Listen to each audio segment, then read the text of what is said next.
And now, welcome to an evening with young men resolute in their faith in Christ Jesus. That faith leads them to take a stand for truth and justice. They would now like to share their perspective with you on what is going on around us. From an undisclosed location in Middle Tennessee, we are the Patriots of Faith. Good evening, welcome to our show tonight. This is the Patriots of Faith on location. I guess you could say we're not an undisclosed location. If folks that know that landmark behind us know that it's the Broad Street Post Office in Cookeville, the historic post office here. So welcome to our show. It's Monday, June 1st, and we are the Patriots of Faith. I'm Jordan Iwanas. And I'm Tyler Carr. We're going to start out with some news for you tonight. I just got back from a trip to Disney World, and I think the reason they call it the happiest place on earth is because they don't have TVs everywhere where you see everything that's going on in the world around you, because a lot of it's not too good.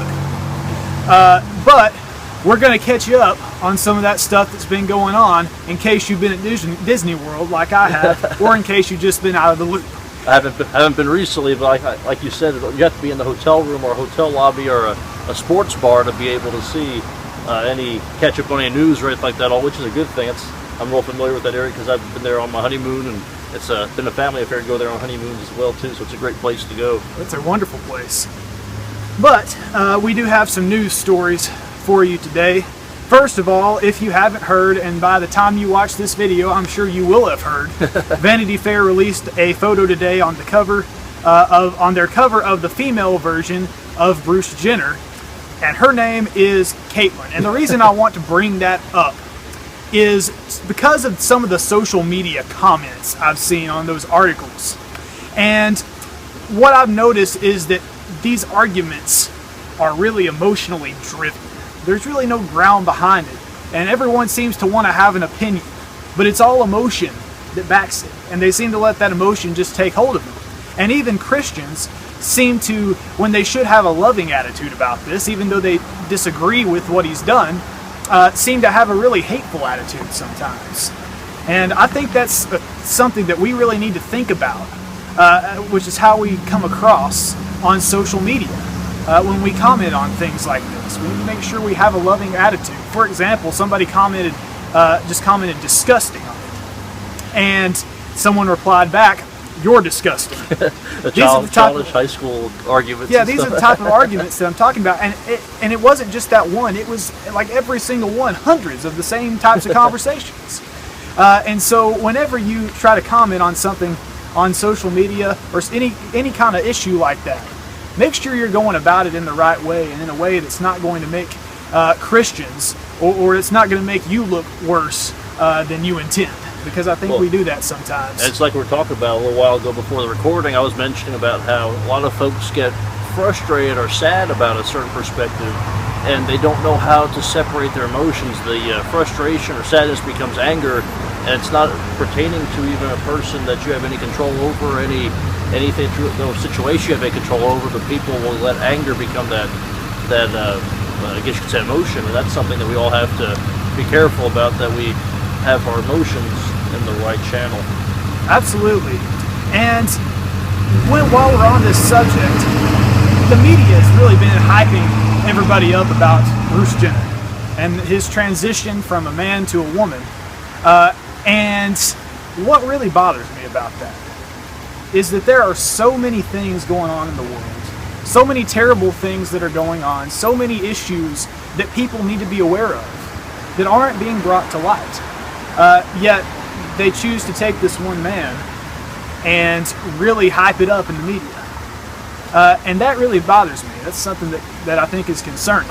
That's something else we had talked about earlier this evening too, before coming on the air, and talked about how the media will spend a lot of time on this Jenner story, or talk about the passing of Anna Nicole Smith or Michael Jackson or Robin Williams.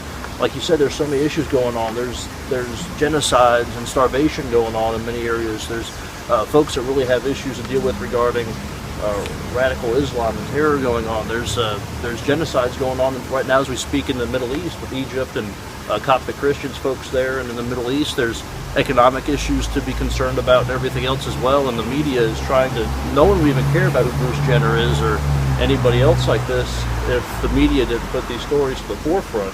And it's like, who's Bruce Jenner? He's one out of 7-8 billion people on the planet, and he decided to make this this decision on his life and that sort of thing. So why on earth is this driving the news when there's so much else to be talking about? A lot of decisions being made right now that people need to be aware of. But moving on from that issue, we're going to talk about some more important things. This was from Yahoo News. The U.S. Supreme Court today ruled in favor of a man who posted rap lyrics on Facebook that talked in graphic detail about killing his unfaithful ex-wife.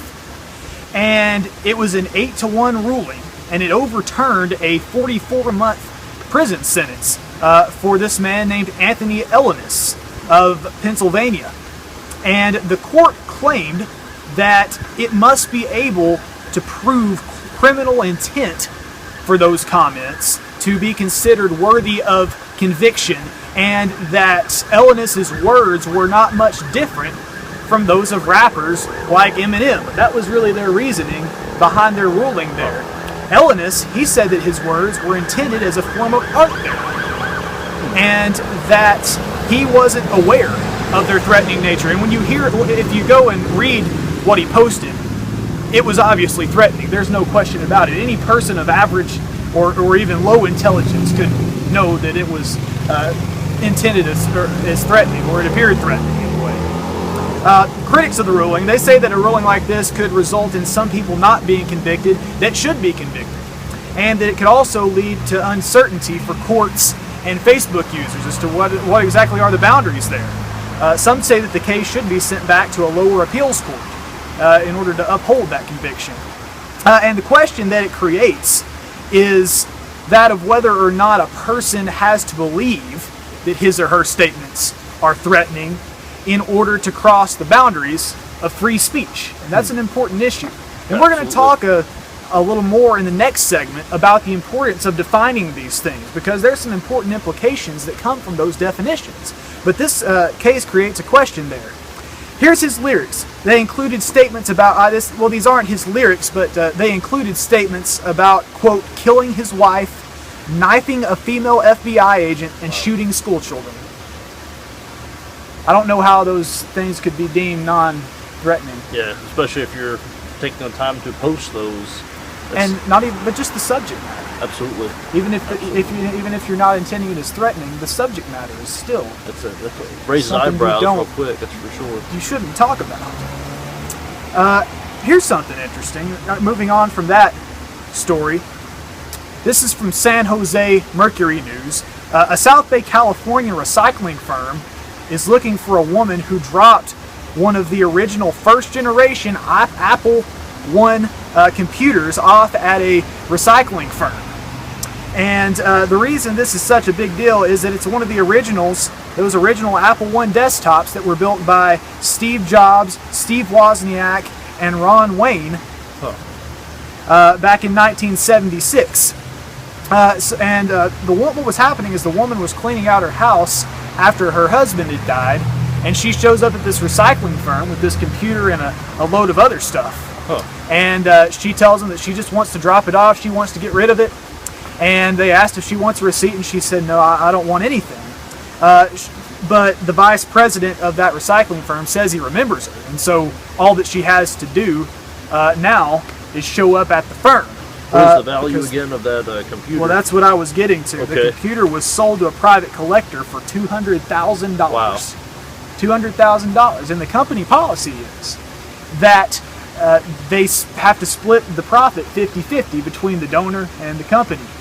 And so that woman is due $100,000. And all she has to do to claim that $100,000 is show up at the recycling firm, and the vice president will recognize her face. Wow, that's no chump change even in California. I mean, we know that the cost of living up there is outrageous through the roof. Oh, yeah.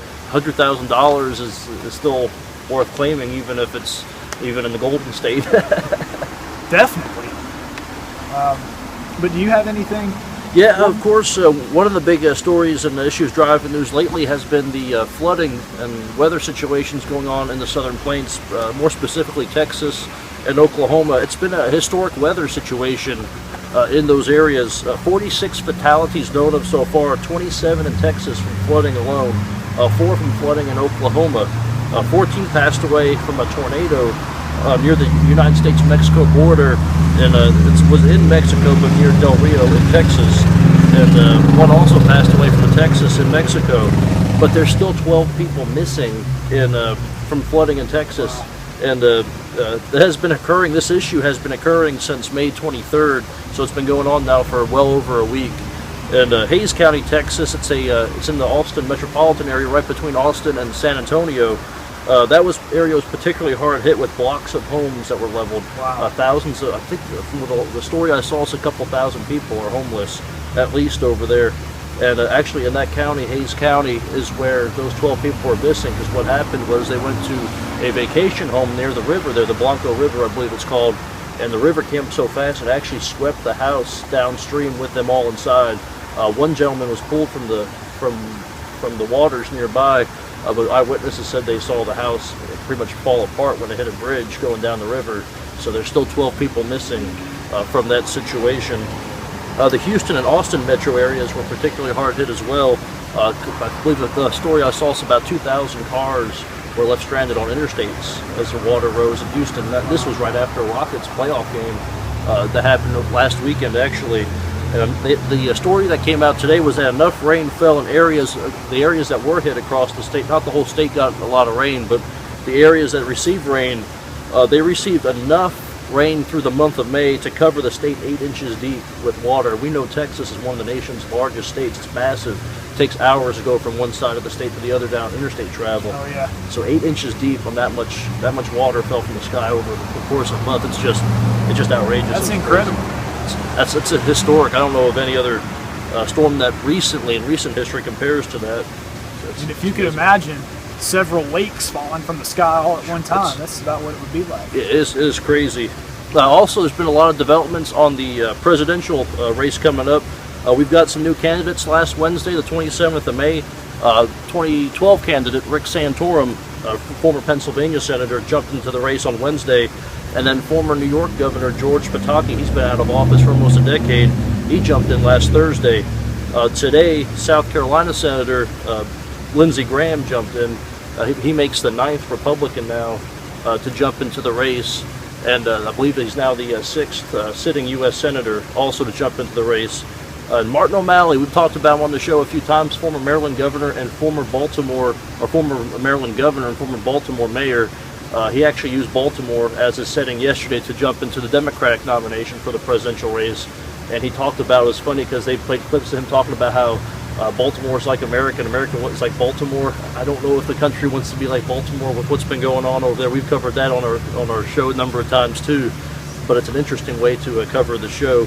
So as we said, there's now 9 Republicans: Ben Carson, Ted Cruz, Carly Fiorina, Lindsey Graham, the most recent one, Mike Huckabee, George Pataki, Rand Paul, Marco Rubio, and Rick Santorum. A couple candidates will be jumping in, we understand, coming up. Donald Trump, he's been flirting with the race several different elections now, but apparently he's going to use his Trump Tower in New York as a setting, and he will jump into the race, is what people say, on June 16th, about halfway through the month. John Kasich, the Ohio governor, looks to run it after the end of this month. And also Scott Walker's looking at late June, early July, is what the folks that know him are saying. And there's 3 Democrats known to be running: Hillary Clinton, Martin O'Malley, and Bernie Sanders. Hillary supposedly here later this month will also be making an announcement at Roosevelt Park, I believe, Roosevelt Island in New York. And Sanders, the interesting thing about Bernie Sanders, news came out a couple days ago that last week that he wrote an essay in 1972 fantasizing about raping women.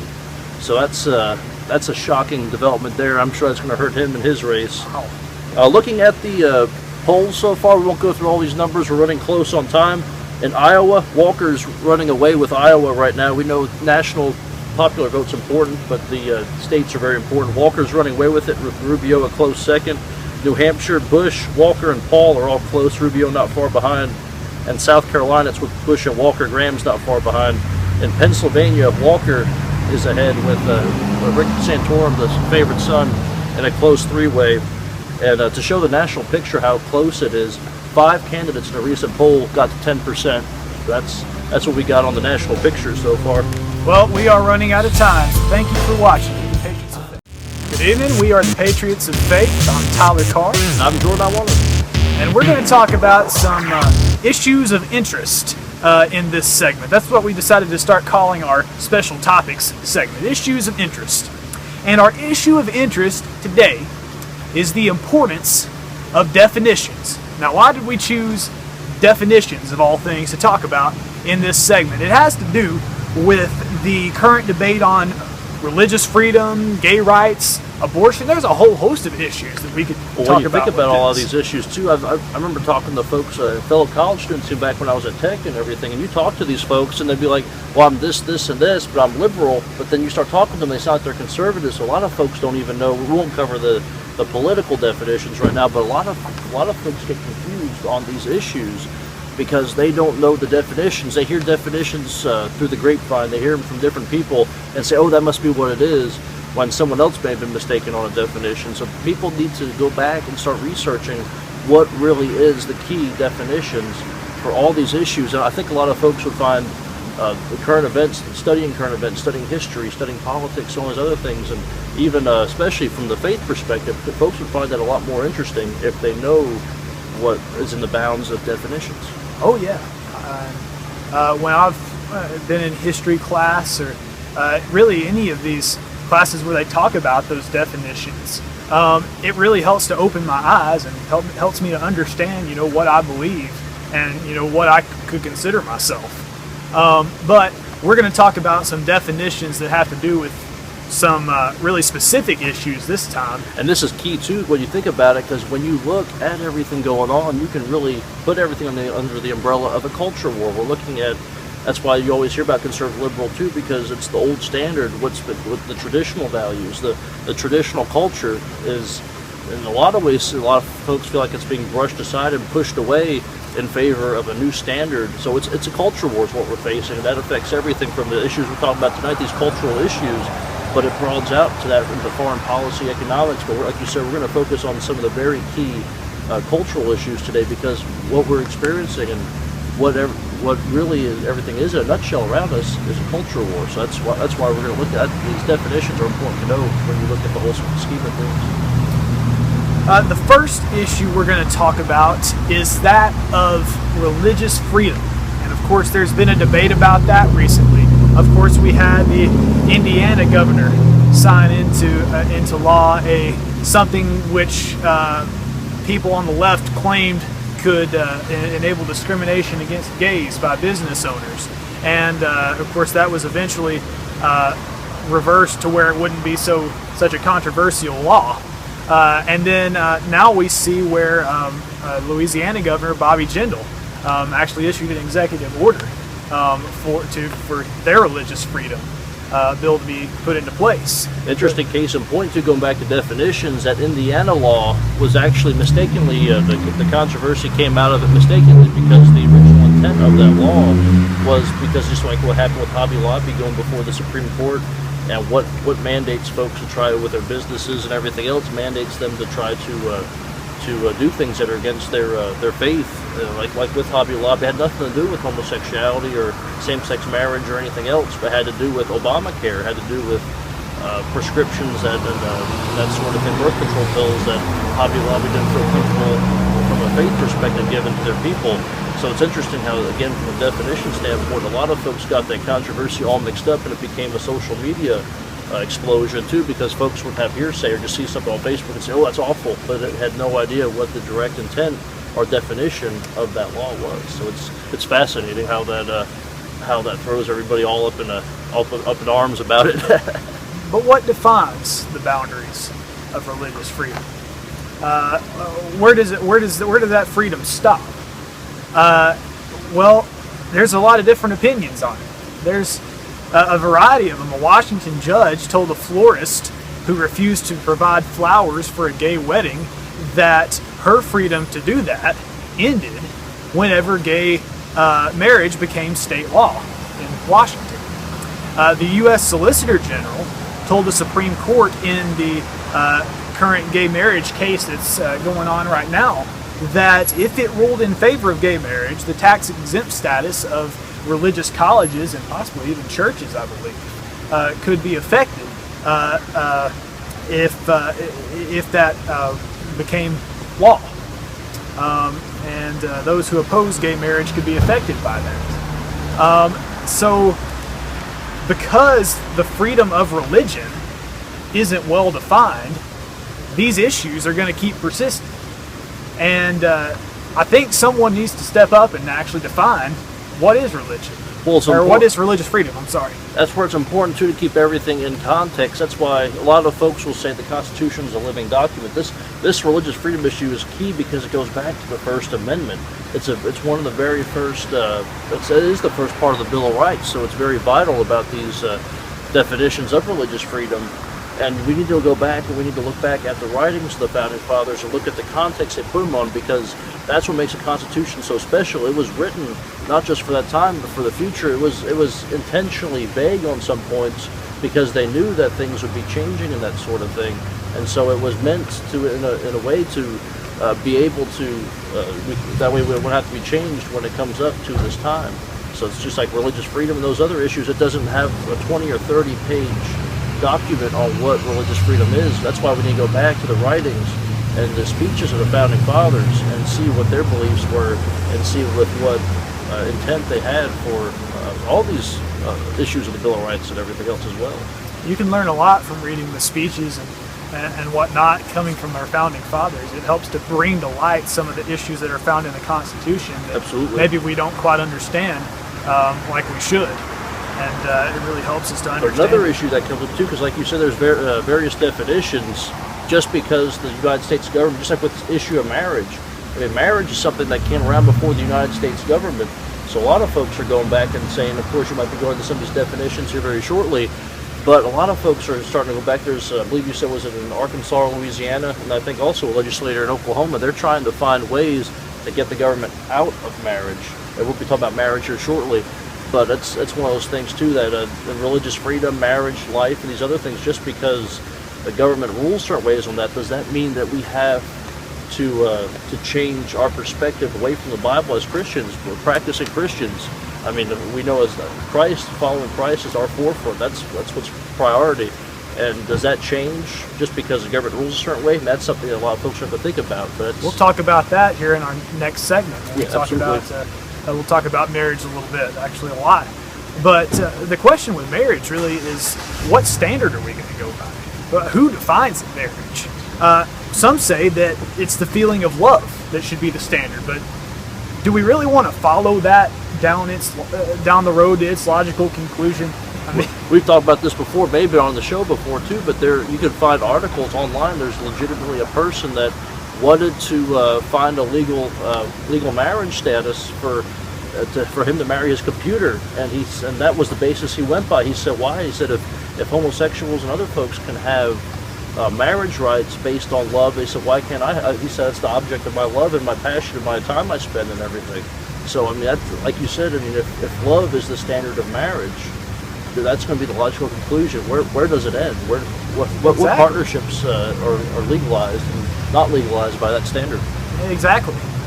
And then we have those who say that the research is in support of the traditional family and model, and that's true. It is.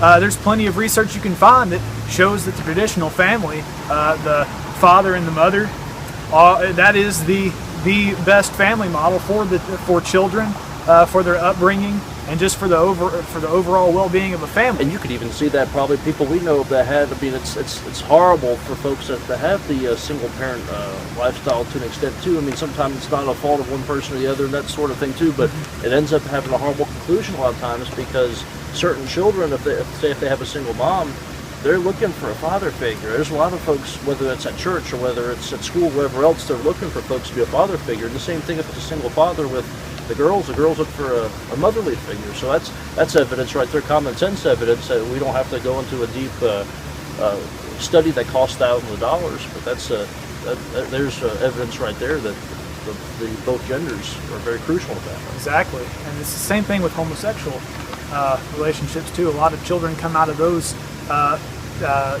families confused. Absolutely. About their identity, about what they should do in their life and a lot of things. But here's even though the research is in support of the traditional family, is research the standard that we should go by? Because research on a lot of things can be flawed. And a lot of research, as we know, is motivated by an agenda. For example, evolution. They will say that the evidence and the so-called research, it's used by some to say that it should be taught in schools as fact. And they try to bring that into the government and try to legislate that sometimes. And so even though the research might be in support of something, we need to be careful before we use it as the standard for doing that. And with marriage, since many consider it a religious institution, some say that religion can also be the standard. And many of us believe that. But a lot of people harshly object to that because not all people believe in the Bible or even in God at all. Again, evidence of the culture wars that we're experiencing all around us. Yeah. So, what's going to be the standard when it comes to marriage?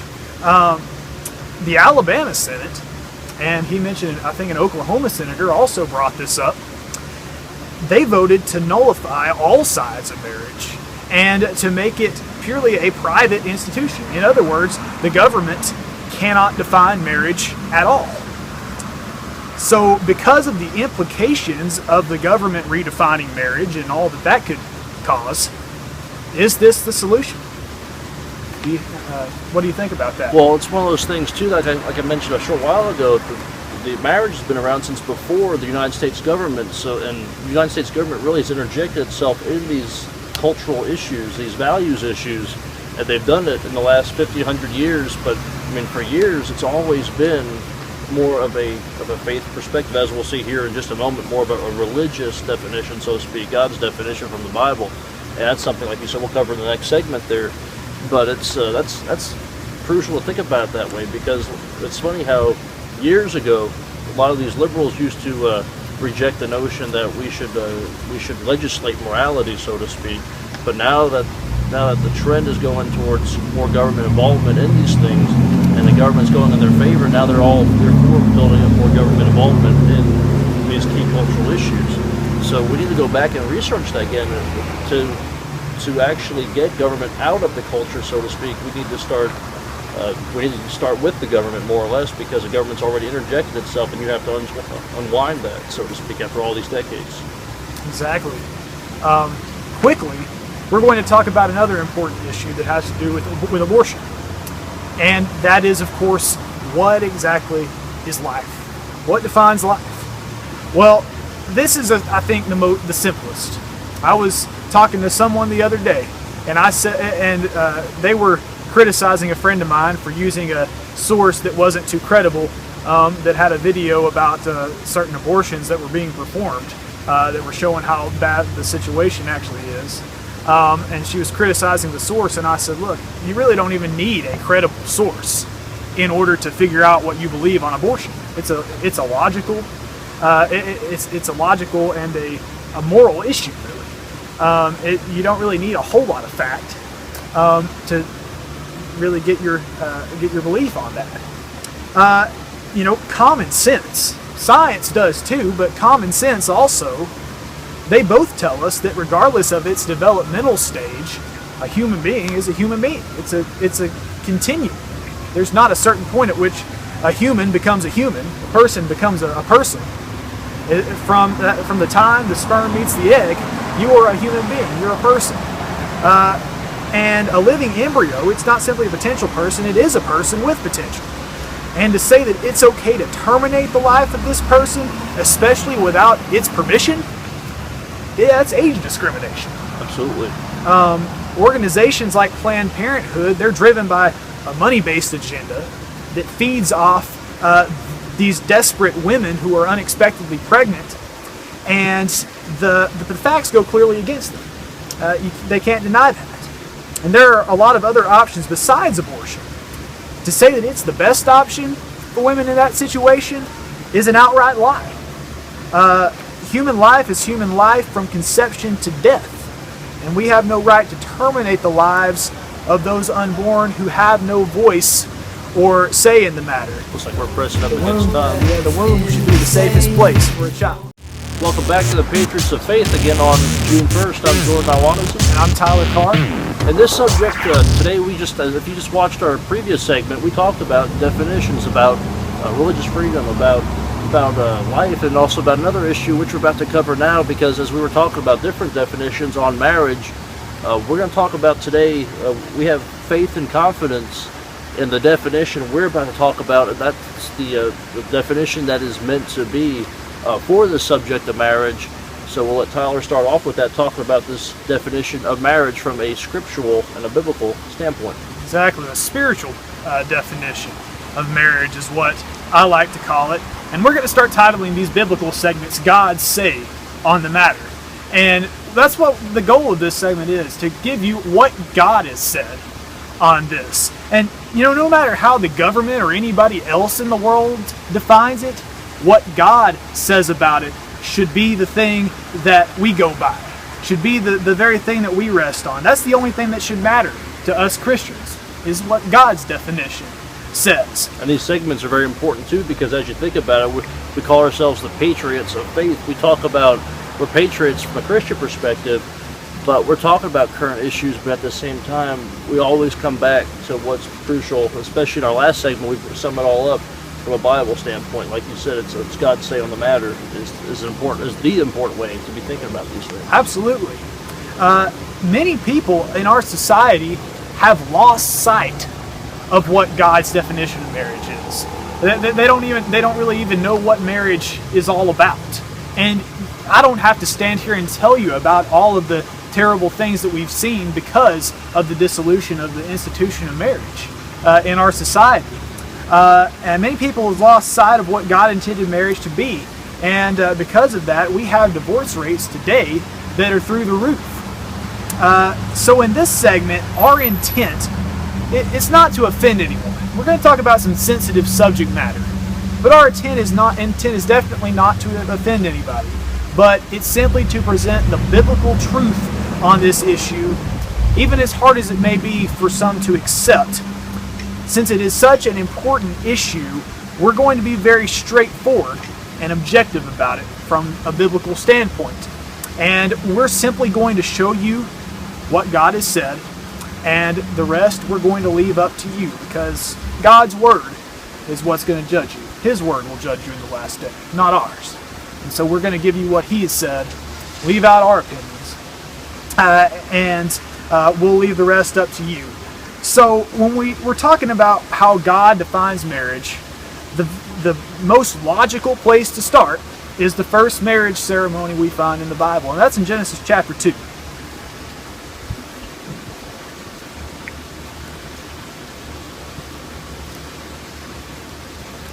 Genesis chapter 2, starting in verse 22. The Lord God fashioned into a woman the rib which He had taken from the man, and brought her to the man. The man said, This is now bone of my bones, and flesh of my flesh. She shall be called woman, because she was taken out of man. For this reason, a man shall leave his father and his mother, and be joined to his wife, and they shall become one flesh. And I'm reading from the New American Standard Bible. So, from this passage, we can gather that marriage is the union of one man and one woman. And they can only be bound together by God Himself. And Jesus explains this even further in Matthew chapter 19, starting in verse 4, if you want to turn there with me. Matthew chapter 19, starting in verse 4. It's a little windy, so the pages are sort of blowing around. Makes it a little tougher. That's one of the unique challenges of having an outside segment. This first outside segment we've had, that's one of the unique challenges we're having to work with. Yep. But here in verse 4, well, actually starting in verse 3, some Pharisees came to Jesus, testing Him and asking, Is it lawful for a man to divorce his wife for any reason at all? And He answered and said, Have you not read that He who created them from the beginning made them male and female? and said, "For this reason a man shall leave his father and mother and be joined to his wife, and the two shall become one flesh." That's what we just read. So they are no longer two, but one flesh. What therefore God has joined together, let no man separate. So God's plan for marriage is one man, one woman for life. That's a popular saying, but it's true. God's plan for marriage, one man, one woman for life. And that transcends. Some folks will go back to the Old Testament and say, oh, look at Leviticus and all these other scriptures, those were done away with, even though it prohibits homosexuality. But again, what you just did is transcended the Testament. You brought the scripture from the Old Testament, Genesis, and one from the New Testament in Matthew as well, too. So this subject, the Bible has things to say about it also in the New Testament. Of course, that's the law that governs us today. Exactly. Man has no right to change what God has already put into place. Marriage is an institution that God has put into place from the beginning, and we'll talk about that even more here in a minute. But man has no right to change what God has already put into place, and that's what a lot of people are trying to do today, is to change what God has put into place. So what does this mean? Well, no marriage is valid in God's eyes unless it fits His definition of marriage. No marriage is true in His eyes unless it fits that plan that He has instituted from the beginning. So let's continue reading here in Matthew chapter 19, verse 7. They said to him, "Why then did Moses command to give her a certificate of divorce and send her away?" He said to them, "Because of your hardness of heart, Moses permitted you to divorce your wives, but from the beginning it has not been this way. And I say to you, whoever divorces his wife, except for immorality, and marries another woman, commits adultery." Now this is sort of a hard thing to accept for some people, but this has been God's plan from the beginning. And we talked about in Genesis, this has been God's plan from the beginning. The union that He has created cannot be broken, except, Jesus says, by sexual immorality of one partner. Even if a couple is legally divorced, they are still bound by God's union, unless it's been broken through sexual immorality. And if they're still bound by that union, or if they're the one that's broken the union, then they're not permitted to marry, or they're not permitted to form another union. And Jesus says that is adultery. It's a hard thing for some people to accept. And there's a lot of people who might be in that situation unknowingly.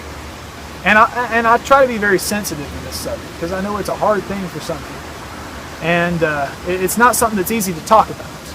But again, we're trying to tell you what God has said on this matter. And that is the thing that should matter to us, no matter how hard it is sometimes to accept. Well, there's certain boundaries. We know, just looking around and all around us, we know that God has created everything in the universe in a system. There's certain systems that God's put, there's certain patterns the way God has created things.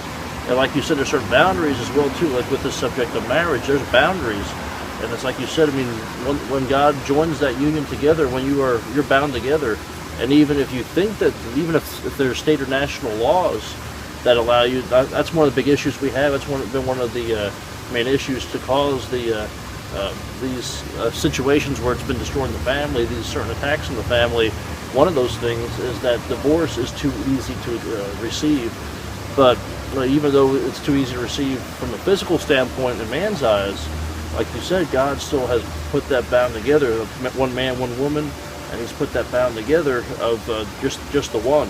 And unless it's sexual immorality, that union is still, that knot is still tied. That union is still there, regardless of how you're capable, so to speak.